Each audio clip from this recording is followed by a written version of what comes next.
दोस्तों આગળ વધીએ પહેલાં સબસ્ક્રાઇબ બટન જરૂરથી દબાવો અને હા બેલ બટન પણ દબાવો જેથી દરેક વિડીયો જલ્દી મળી શકે।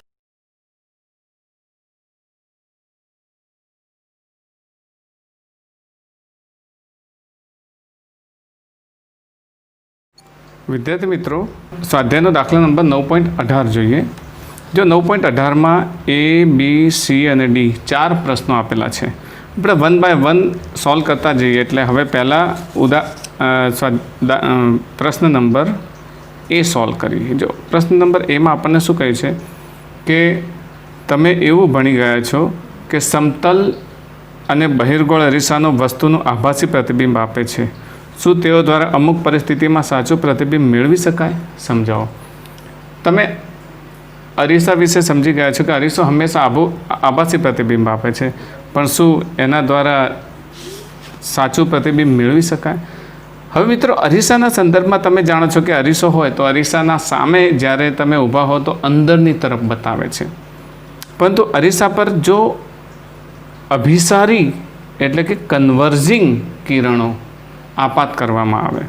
ચલો પહેલાં એનું સોલ્યુશન લઈ લઈએ। બરાબર, સોલ્યુશન એ।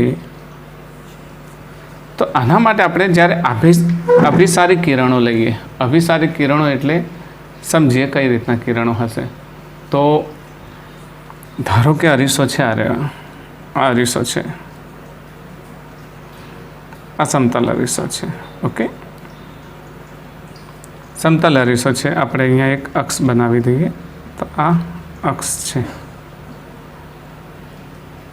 તો હવે જ્યારે અભિસારી કિરણો એના પર આપાત થાય, અભિસારી કિરણો એટલે એક આ પ્રમાણે કન્વર્જિંગ, આ કન્વર્જિંગ આમ ભેગા થતા હોય ને એ પ્રમાણે, તો એ કિરણો સીધા જઈ અને આ રીતે એક સ્થાને પ્રતિબિંબ બનાવે।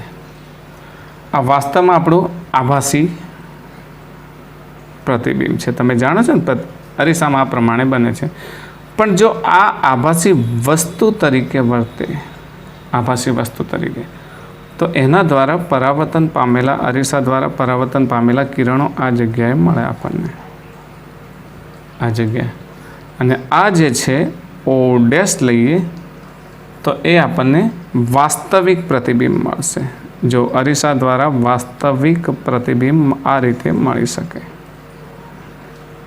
ઓકે, આ વાસ્તવિક પ્રતિબિંબ મળે છે। તો આપણે એ નોંધ શું કરી શકીએ કે જો કિરણો અભિસારી લેવામાં આવે, અભિસારી એટલે કન્વર્જિંગ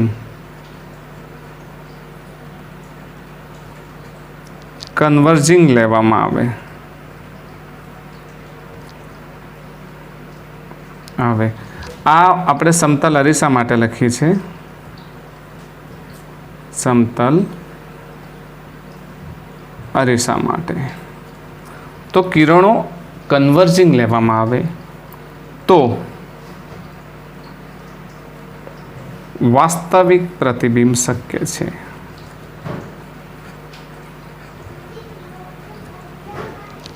છે। હવે આ વાત આને લગતી કરી। હવે બીજી વાત આપણને બહિર્ગોળ અરીસા માટેની કરી છે કે બહિર્ગોળ અરીસામાં આ પ્રમાણે શક્ય છે। તો ચલો બહિર્ગોળ અરીસા માટે વાત કરીએ।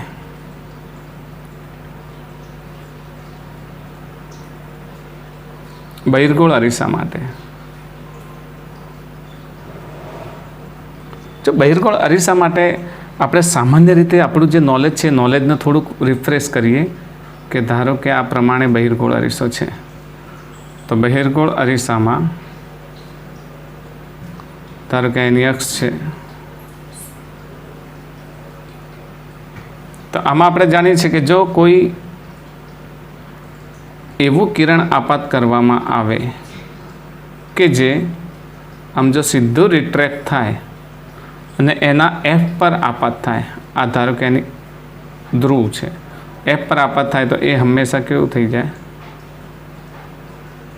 યસ, સમાંતર થાય. કેવું થશે? સમાંતર કિરણ. આપણે કિસ્સાઓમાં જોઈ ગયા છીએ, રાઈટ. તો એફમાંથી પસાર થાય એવું કિરણ હોય તો તે બહિર્ગોળ અરીસામાંથી પરાવર્તન પામી અને મુખ્ય અક્ષને સમાંતર બને છે. લખીએ,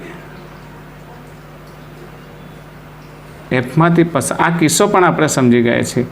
પસાર થાય તે દિશામાં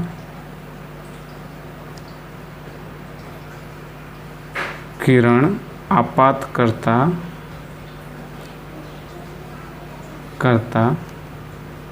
તે સમાંતર બને છે. આ આપણે જાણીએ છીએ. પરંતુ આમાં એક ખાસ વાત સમજીએ આપણે કે જો આ જ કિરણ આ પ્રમાણે મેં આપાત કર્યું હોય, ધ્યાનથી જોજો તમે, આ પ્રમાણે આ આપણો બહિર્ગોળ અરીસો છે, આ એની અક્ષ છે. જોજો, જેમ અહીંયા આપણે કન્વર્જિંગ કિરણો આપાત કરતા એમ અહીંયા પણ જો હું કન્વર્જિંગ કિરણો આપાત કરું, જો આ ઓ છે અને આ એફ છે, યાદ રાખજો. પણ એ કન્વર્જિંગનું જે પ્રતિબિંબ છે ને ઓ અને એફની વચ્ચે બનવું જોઈએ. દાખલા તરીકે આ રીતે મેં આપાત કર્યા કિરણો, તો આ જે પ્રતિબિંબ છે ને એ ઓ અને એફની વચ્ચે બનવું જોઈએ. ઓ અથવા આઈ લઈએ, આઈ, તો એ પરાવર્તન પામશે આ પ્રમાણે અને આઈ સ્થાને વાસ્તવિક આભાસી બનશે. આ શું બનશે? આભાસી વસ્તુ. ખાસ યાદ રાખજો કે જો આ પોઈન્ટ પ્રતિબિંબ એ ઓ અને એફની વચ્ચે, મતલબ ધ્રુવ અને મુખ્ય કેન્દ્રની વચ્ચે રચાવું જોઈએ. જો આની બહાર હશે તો નહીં બને, તો પછી એ ભેગા ક્યારેય નહીં થાય.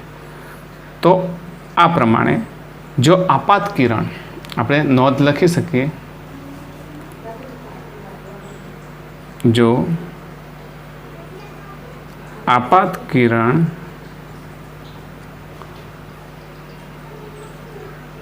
ઓ એફની વચ્ચે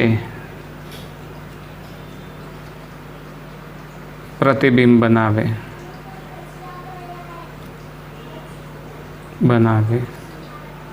તો અહીંયા વાસ્તવિક પ્રતિબિંબ, આ આઈડેસ કેવું બનશે? વાસ્તવિક પ્રતિબિંબ બનશે. ઓકે, તો આ વાસ્તવિક પ્રતિબિંબ બને તો વાસ્તવિક પ્રતિબિંબ બનશે. ઓકે, તો આ પ્રમાણે આપણે આ દાખલાને ગણી શકીએ. તો આપણો એ વિભાગ પૂરો થઈ ગયો. હવે આ એ વિભાગને આપણે આ પ્રમાણે સમજ્યા છીએ. હવે બી વિભાગને ધ્યાનથી જોશો આપણે. બી વિભાગને રાખીએ, વધારે નથી રાખવો. ઓકે, બી વિભાગ છે આપણી સ્ક્રીન પર. તો બી વિભાગને સમજવા માટે આપણે ફરી પાછું એક એક્સ્ટ્રા પેપર લઈ લઉં હું. બી વિભાગને સમજવા માટે પ્રશ્નને સમજીએ. અહીંયા શું કહે છે આપણને બી વિભાગમાં કે જો આપણે હંમેશા કહીએ છીએ કે આભાસી પ્રતિબિંબને પડદા ઉપર ઝીલી શકાતું નથી. હા, બરાબર છે. છતાં આપણે જ્યારે આભાસી પ્રતિબિંબને જોઈએ છીએ ત્યારે સ્વાભાવિક છે કે તે આપણી આંખના રેટિના પર ઝીલીએ છીએ. શું અહીં કોઈ વિરોધાભાસ છે? ના, આ સીધી વાત છે. આ સીધી વાતને સમજાવવામાં કોઈ મુશ્કેલી પડે એમ નથી. તમને પણ નહીં પડે અને અહીંયા હું સમજાવું એમાં પણ તમને સમજવામાં મુશ્કેલી નહીં પડે. તો આપણે આને સમજી લઈએ. જો ધારો કે આપણી આંખ છે, આપણે આંખ બનાવી લઈએ એટલે તમને વધારે ખ્યાલ આવે. આંખ છે, અમે આંખ બનાવી. ઓકે, હવે આ આંખ છે, આંખનો આ અંદરનો વિભાગ છે, રેટિનાવાળો વિભાગ છે. તમે જાણો છો કે આ વિભાગ કયો છે? રેટિના. ઓકે, હવે ધારો કે કોઈ અરીસો છે. અહીંયા અરીસો હું લઈ લઉં, આ પ્રમાણે અરીસો લઈ લઉં. અરીસો મેં કોઈ એક વસ્તુ મૂકી અહીંયા આગળ, તો વસ્તુમાંથી નીકળેલું પ્રતિબિંબ વસ્તુમાંથી નીકળેલા કિરણો આ પ્રમાણે, ધારો કે એ વસ્તુનું અંતર જો અરીસાથી એક્સ હોય ને, આપણે અરીસામાં સમતલ અરીસાના કિસ્સામાં સમજાવી દીધા છે, તો આ પણ એક્સ હોય, તો અહીંયા વસ્તુનું પ્રતિબિંબ બનશે, આ વસ્તુનું પ્રતિબિંબ બનશે. તો અહીંયાથી ડાયવર્જ થયેલા જે કિરણો છે ને, ડાયવર્જિંગ કિરણો, એ કિરણો ડાયવર્જિંગ એટલે તમે સમજો છો કે કન્વર્જિંગ અભિસારી કિરણો, એ અભિસારી કિરણો સીધા આંખમાં પડે છે અને અહીંયા આંખના રેટિના પર એનું પ્રતિબિંબ બનાવે છે, આનું સ્પોટ બનાવે છે. આ આભાસી છે, વસ્તુ તરીકે વર્તે છે, અને આ વાસ્તવિક બને છે. શું બને છે? વાસ્તવિક વસ્તુ બને છે. તો મિત્રો અહીંયા તમે સમજી શકો છો કે પરિસ્થિતિ શું થાય છે. તો આંખના કિસ્સામાં અરીસાનું આભાસી પ્રતિબિંબ એ આંખ માટે વાસ્તવિક પ્રતિબિંબ બને છે. લખી શકીએ કે આંખના કિસ્સામાં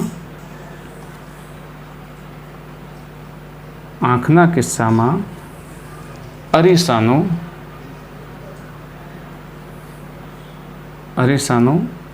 આભાસી પ્રતિબિંબ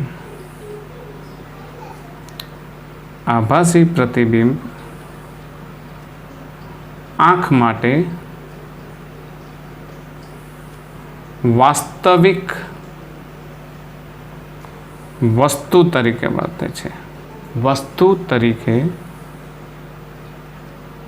વર્તે છે.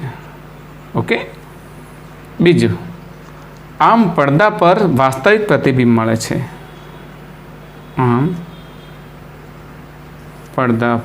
પડદો એટલે રેટિના પર વાસ્તવિક પ્રતિબિંબ મળે છે. અહીં રેટિના પડદા તરીકે કાર્ય કરે છે. તો આ હતો આપણો બીનો જવાબ. ચલો હવે સીની વાત કરીએ. તો સીને સમજી લઈએ આપણે. તો સીને સમજવા માટે આપણે સીને રાખીએ હવે સ્ક્રીન પર. સીને વાંચી શકો છો, ફક્ત સી છે. તો સી, પાણીની અંદરથી અંડર વોટર એક વ્યક્તિ તળાવના કિનારે ઊભા રહેલા એક માછીમારને ત્રાસી આંખે ઓબ્લિકલી જુએ છે. ત્રાસી આંખથી જુએ છે, ત્રાસી રીતે. તો તેને એ માછીમારની ઊંચાઈ ખરેખર ઊંચાઈ કરતાં લાંબો દેખાશે કે ટૂંકો દેખાશે? જો આ પરિસ્થિતિને વિઝ્યુલાઇઝેશન કરીએ આપણે, તો અહીંયા વિચારો કે આ તળાવનો કિનારો છે અને અહીંયા વિચારો કે આ પાણી છે, બરાબર? પાણી છે ને પાણીની અંદર એક અંડર વોટર ડાઈવર છે. અંડર વોટર એટલે આપણે અહીંયા વિચારી લઈએ કે આ તરી રહ્યો છે વ્યક્તિ, અને અહીંયા માછીમાર ઊભો છે, એક માછીમાર ઊભો છે. હવે અહીંયા એક સીધી વાત આપણે સમજીએ કે જો અહીંયાથી પ્રકાશનું કિરણ આમ આવે તો આ લંબ આગળથી શું થશે? કારણ કે આ ઈટા એર છે, બરાબર, હવા, ને હવા ઓબ્વિયસલી પાતળું માધ્યમ છે, ને ઈટા વોટર જે કેવું છે? ઘટ્ટ માધ્યમ છે. ઓકે, આ પાતળું માધ્યમ છે. હવે ઘટ્ટ માધ્યમમાંથી પાતળા માધ્યમમાંથી ઘટ્ટ માધ્યમમાં જશે તો ઓફકોર્સ એ શું થશે? આ પ્રમાણે એની આંખમાં પ્રવેશે, એટલે વાસ્તવિક કરતાં એ આ પ્રમાણે. તો ધારો કે એની આંખમાં પ્રવેશે, તો ઉલટી રીતે વિચારીએ તો પાતળા માધ્યમમાંથી ઘટ્ટ માધ્યમમાં આવે તો શું થશે? લંબ તરફ વાંકું વળે. તો હવે આ વ્યક્તિ જોવે છે એટલે એનું દ્રષ્ટિકિરણ ઉપર જશે. દ્રષ્ટિકિરણ ઉપર જશે એટલે એ શું થશે? θ1 ખૂણે આપાત થાય, θ1 ખૂણે, અને θ2 ખૂણે શું થશે? લંબથી દૂર જશે. કારણ કે ઘટ્ટ માધ્યમમાંથી પાતળા માધ્યમમાં જાય તો શું થશે? લંબથી દૂર જાય. લંબથી દૂર જાય એટલે જ્યારે આ માછીમાર આ મરજીવો જોવા થશે ને તો આને એનું દ્રષ્ટિકરણ આમ સીધો રિટ્રેક્ટ થશે. સીધી આ રેખાને આપણે લંબાવીએ તો આનું જે માથું અહીંયા છે એની જગ્યાએ આ માછીમારનું માથું ક્યાં દેખાશે? અહીંયા દેખાશે. મતલબ કે હાઇટ ઓફ ઓબ્જેક્ટ HO લઈએ તો હાઇટ ઓફ ઇમેજ HI થશે. તો ઈટા વોટર લખીએ. મિત્રો પરિસ્થિતિ ખ્યાલ આવી ગયા ને? કારણ કે આ ઘટ્ટ માધ્યમમાંથી પાતળા માધ્યમમાં જાય એટલે લંબ તરફ વાંકવું વળે, લંબથી દૂર જાય. હવે લંબથી દૂર જાય એટલે આ ઘટ્ટ માધ્યમમાંથી પાતળા માધ્યમમાં, પેલું પાતળાથી ઘટ્ટ માધ્યમમાં ઉલટી રીતે વિચારો તો લંબ તરફ વાંકવું વળે, પણ આ પાતળાથી ઘટ્ટ માધ્યમમાં જાય એટલે લંબથી દૂર જાય. લંબથી દૂર જાય તો આના જો સીધા કિરણને રિટ્રેક્ટ કરીએ તો માથું ઓબ્જેક્ટ હાઇટ એ વધેલી દેખાશે. તો અહીં આપણે એટલું લખી શકીએ કે eta water is greater than eta air. બરાબર? તો બોલો શું લખી શકીએ? θ1 ઇઝ લેસ ધેન θ2. θ1 નાનો છે ને θ2 કેવો છે? મોટો છે. તો આ પરિસ્થિતિમાં શું લખી શકાય? તો પરિસ્થિતિમાં લખી શકાય કે પ્રતિબિંબની ઊંચાઈ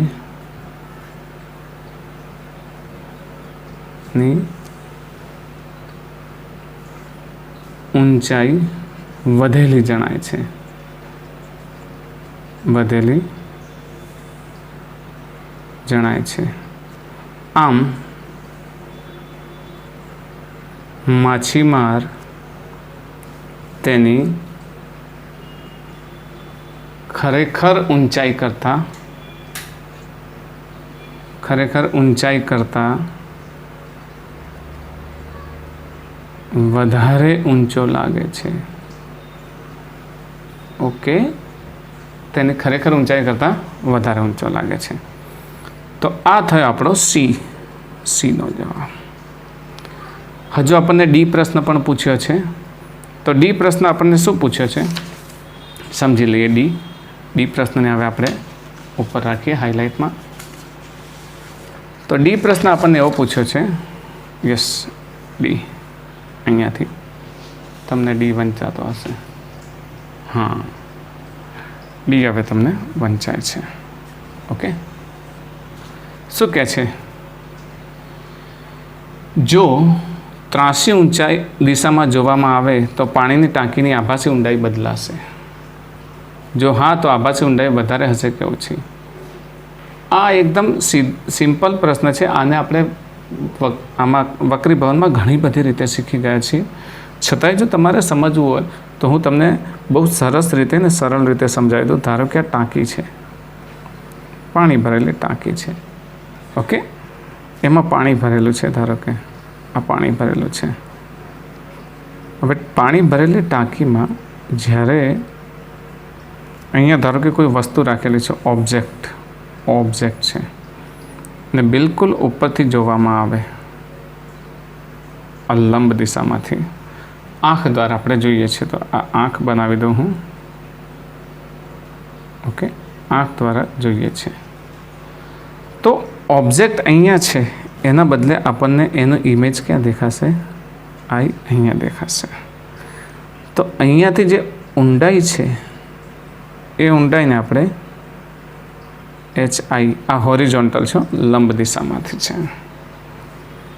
તો આપણી પાસે સૂત્ર જાણીએ છીએ અહીં HI/H, આ વાસ્તવિક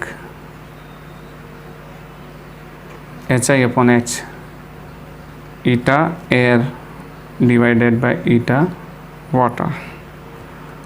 તો HI = એરને આપણે 1 લઈ લઈએ તો H ઉપર જશે તો H/ઈટા વોટર. આ આપણું એક સૂત્ર બને છે. બરાબર? The reason is that eta air = 1. તો આ HI અહીંયા દેખાય છે. પણ આ જ પરિસ્થિતિને આ રીતે સમજીએ કે ધારો કે ટાંકીમાં પાણી છે,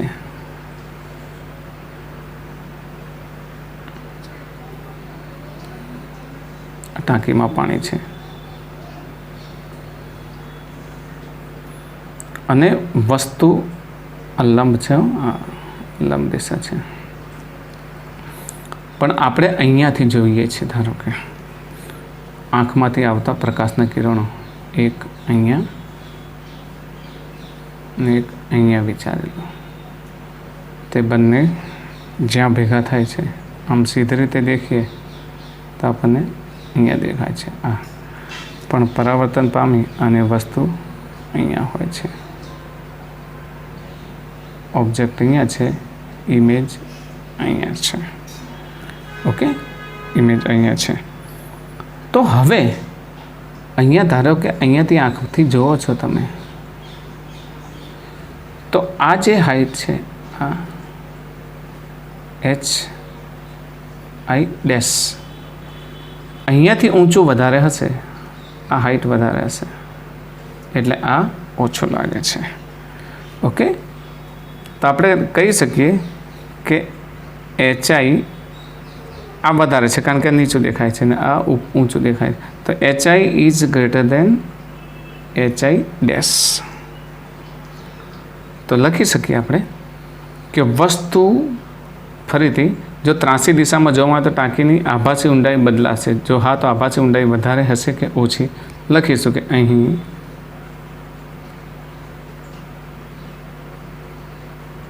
આભાસી ઊંડાઈ ઓછી હશે. કેવી હશે?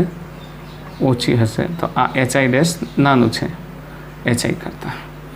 તો આ પ્રમાણે આપણે આને સમજાવી શકીએ. હવે છેલ્લો પ્રશ્ન છે, છેલ્લા પ્રશ્નને સાથે સાથે જ લઈ લઈએ. છેલ્લો પ્રશ્ન આપણને શું સમજાવે છે?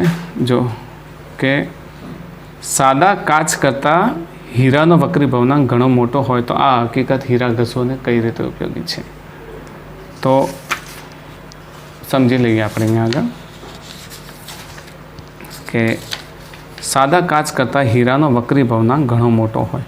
આપણે સાદા કાચ અને હીરા બંનેની વાત કરીએ તો હીરા માટે પહેલાં વાત કરીએ તો હીરા માટે,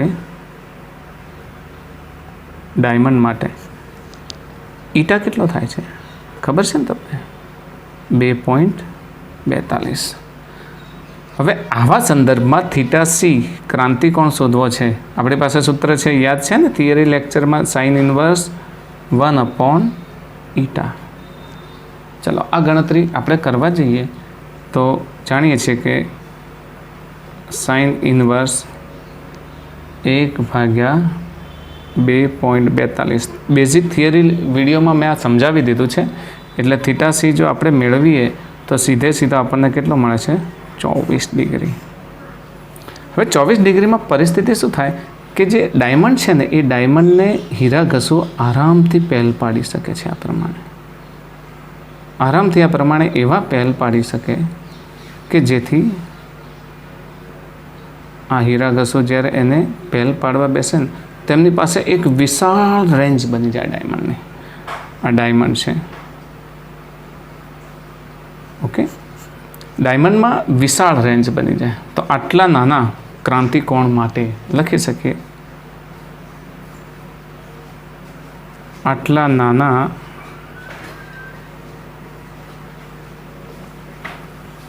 ક્રાંતિકોણ માટે કુશળ કારીગરો આપાત કોણની વિશાળ શ્રેણી રચી શકે.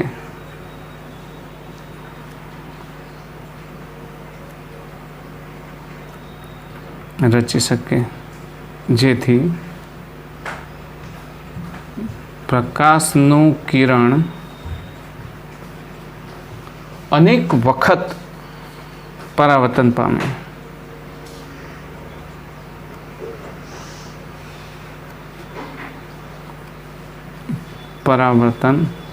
પામે. પરિણામે હીરો જગારા મારે એટલે ચમકે, જગારા મારે છે. ઓકે મિત્રો, તો આપણો આ થઈ ગયો સ્વાધ્યાય દાખલા નંબર 9.18.